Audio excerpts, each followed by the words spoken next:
कदरदान हमारे ठाकुर साहब पाद रहे हैं। अब क्या बोल रहा तू? पागल तो ना है हमारे ठाकुर साहब, वो जिनको बड़ा थोड़ी है जो पाद रहे हैं, वो अपनी राजगद्दी पे को पधार रहे हैं।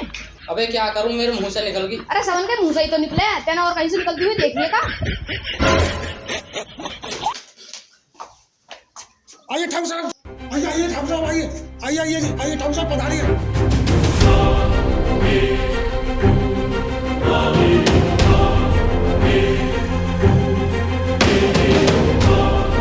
उनसे बोलो ठाकुर साहब। सभी किसान अपनी फसल का आधा हिस्सा देंगे या नहीं देंगे?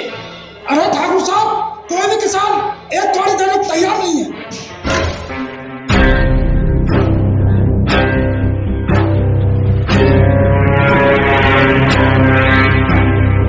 बेटी बुलबुल, बेटी बुलबुल, बेटी बुलबुल। जी पिताजी। बेटी बुलबुल, ये क्या कर रही हो तुम? क्या पिताजी, तुम्हें दिख नहीं रहा? मैं घूम रही हूँ। 2000 रुपए महीना के जाते हैं जिम में। अरे बेटी बुलबुल, मुझे पता है जो तुम महीने के 2000 रुपए लेकर आती हो उन्हें मैं ही देता हूँ। हाँ तो पैसे तुम ही दोगे या फिर पड़ोसी को बोलो पिताजी जाके? हाँ तो मैं ये कह रहा हूँ, ये जगह घूमने की नहीं, एक ठाकुर परिवार की बैठक है। पिताजी मुझे घूमने की जरूरत है क्योंकि मैं इतनी खूबसूरत हूँ। मुझे इन 4 दीवारों में घुटन सी होने लगी है। हाँ तो बेटी ये बात है, जो अपना आलीशान पार्क बना हुआ है आज के बाद वहाँ घूमने जाना। ठीक है पिताजी। हाँ तो मुंशी जी क्या कह रहे थे बताओ। बोलिए ठाकुर साहब। हाँ ठाकुर साहब, उनके साथ एक लड़का है जो उनका साथ देता है।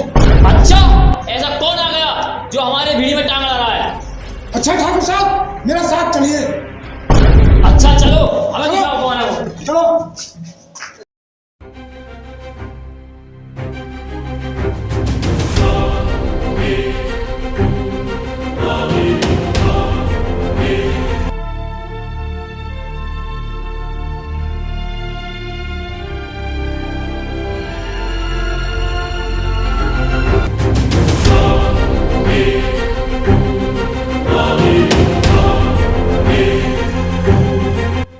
आइए ठाकुर साहब, देखिए।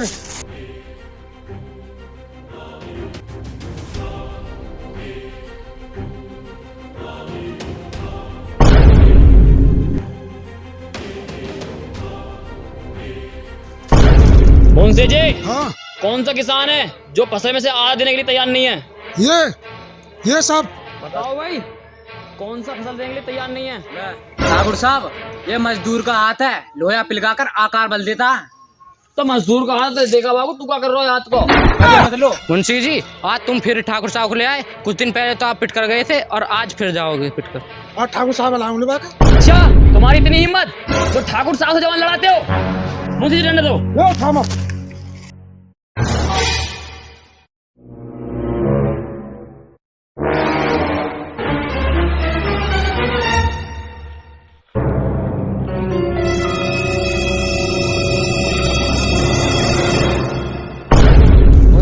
हाँ, ये कौन है? वही लड़का है जो इन किसानों का साथ देता है। अच्छा, तो ये लड़का है जो नवाबजादा बन रहा है। हाँ जी। अरे ठाकुर साहब, मैं कौन होता हूँ इन किसानों की मदद करने वाला? मैं तो खुद इनका बेटा हूँ, और एक बेटा अपने बाप की हमेशा मदद करता है, ये अपने दिमाग में रखना। और ये जो किसान खेतों में काम करते हैं ना, ये इनकी बदौलत है जो शहर में बैठ के हम सब खाते हैं। कोई हम हराम की नहीं खाते, इनके खून पसीनों से कमाई हुई दौलत और फसल हम खाते हैं। अब शहरों में तुम खाते हो, शहरों में तुम अपनी हवेली में बैठ कर हराम की खाते हो, और इनके खून पसीने की तुम समझते ही हराम का करते हैं। इस बात को दिमाग से निकाल दें।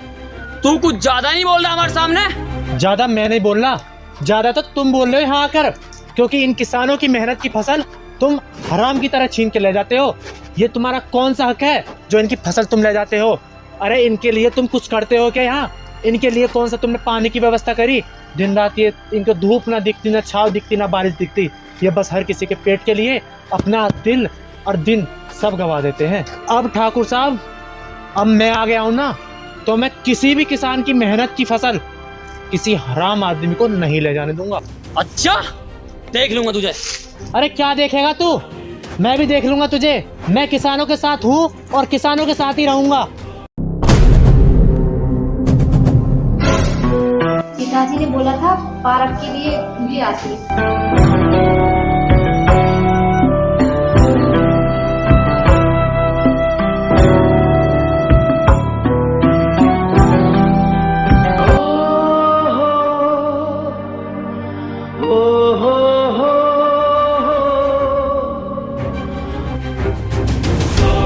मुंशी जी, हाँ ठाकुर जी, इस लड़के का कुछ इंतजाम तो करना पड़ेगा। करना पड़ेगा। मुंशी जी, हाँ ठाकुर साहब, जाकर देख कर आओ बुलबुल कहाँ पर है। अभी देख के आता हूँ। देख आइए।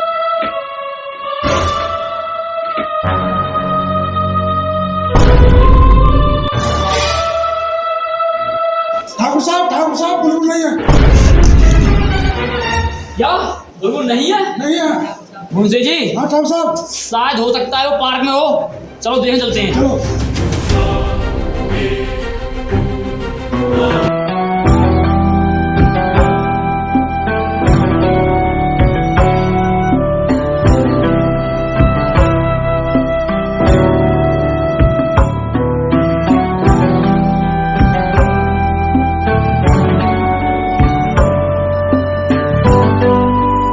अरे कैसे घूम रही हो? जरा आराम से बैठ भी जाओ। मैं जब से देख रहा हूँ तुम घूमती जा रही हो। अच्छा, मेरी बड़ी फिक्र हो रही है। लो तो मैं बैठ जाती हूँ। अरे कैसे घूम रही थी? कौन हो तुम? मैं ठाकुर साहब की लड़की हूँ। अरे वो ठाकुर साहब? अरे वो तो यार किसानों पे बहुत जुल्म करते हैं, उनकी आधी फसल को लेते हैं। तुम उनकी बेटी हो? हाँ यार, वो ऐसे ही है, वो बहुत जुल्म करते हैं। हाँ आप ठीक कह रही हो। मैं भी समझता हूँ कि वो गलत है। वो हर किसान के साथ गलत करते हैं, हर किसान का हिस्सा गलत लेते हैं। तो अगर आप मेरा साथ दो ना, तो हम दोनों आपके पिताजी को बदल सकते हैं। हाँ तो मैं साथ दूंगी। तो मुझे क्या करना होगा बताओ। तुम्हें बस एक काम करना होगा। तुम्हें मेरे साथ करना होगा नाटक। कैसा नाटक? तो तुम्हें नाटक करना है मेरे साथ एक प्यार का, जिससे कि तुम्हारे पिताजी भी समझ सकें और तुम्हारे पिताजी आके यहाँ ढूंढें कि मेरी बेटी कहाँ है, क्योंकि उनकी निगाह और बेटियों पे भी गलत रहती है। आखिर वो देखे तो सही कि मेरी बेटी भी क्या है। ठीक है, मैं आपका साथ दूंगी। तुम मेरा साथ देना और मेरे पिताजी को ठीक करना। बिल्कुल हम ठीक करेंगे।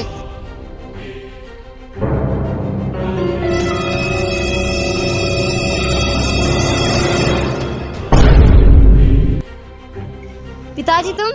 बेटी तू मेरे दुश्मन के साथ बैठी है? पिताजी, अगर तुम किसी के साथ गलत कर सकते हो तो मैं भी किसी के साथ गलत कर सकती हूँ। ठाकुर, ये जो भी तू कर रहा है ना, गलत कर रहा है। अब भी समझा रहा हूँ कि तू मान जा।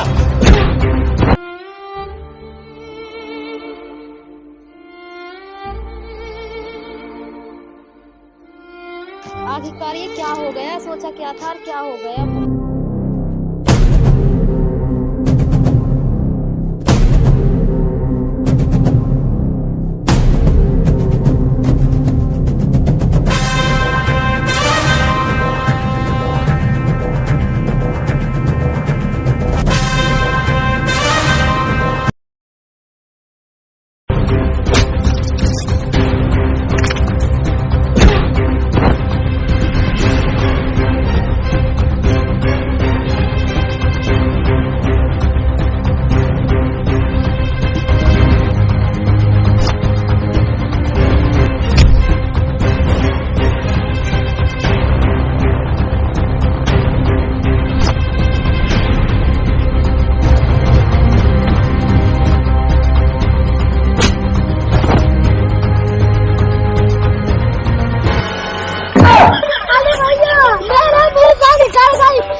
क्या हुआ छोटे?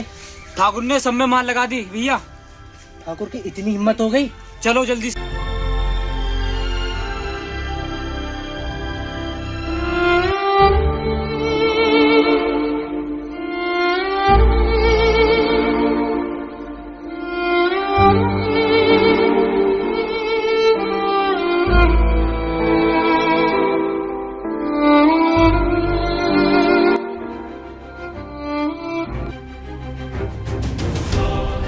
ठाकुर, तूने जो इन किसानों के साथ किया है ना, ठीक नहीं किया। तुझे इसकी करनी भुगतनी होगी।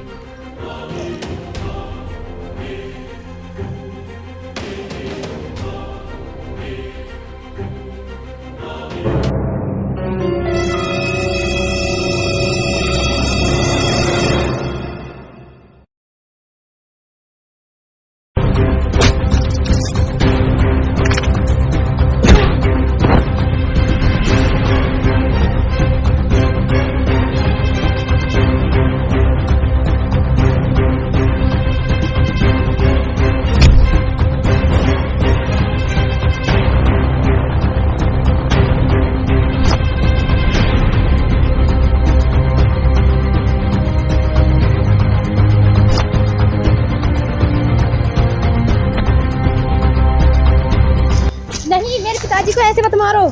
बुलबुल मुझे छोड़ दो तुम, इस आदमी को मारने दो। अगर ये आज बच गया ना तो ये कल को फिर किसी निर्दोष की जान लेगा। ये ठीक नहीं है, छोड़ दो तुम। नहीं नहीं, इन्हें मत मारो, मेरी इनके सिवा कौन है? मैं समझ सकता हूँ कि इनके सिवा तेरा कोई नहीं है, लेकिन ये आदमी ठीक नहीं है इस धरती पर। तू देख रही है इन किसानों की क्या हालत करी है इन्होंने। तुम मुझे मारने दे, अगर तुम कहती हो ना तो मैं इसे छोड़ता हूँ।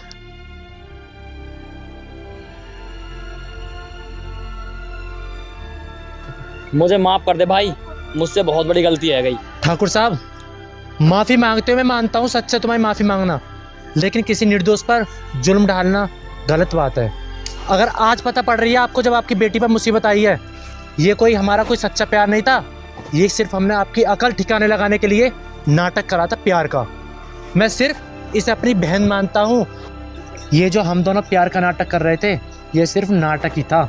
मैं सिर्फ इसे अपनी बहन मानता हूँ और तुम्हारी अकल ठिकाने के लिए हम दोनों ने ये नाटक करा कि ताकि तुम आगे को किसी किसान पर जुल्म ना करो और किसी बहन बेटी को अपनी बहन समझ के ही आगे बढ़ो। अच्छा बेटे, तूने मेरी आँख खोल दी आज। चलो भाई।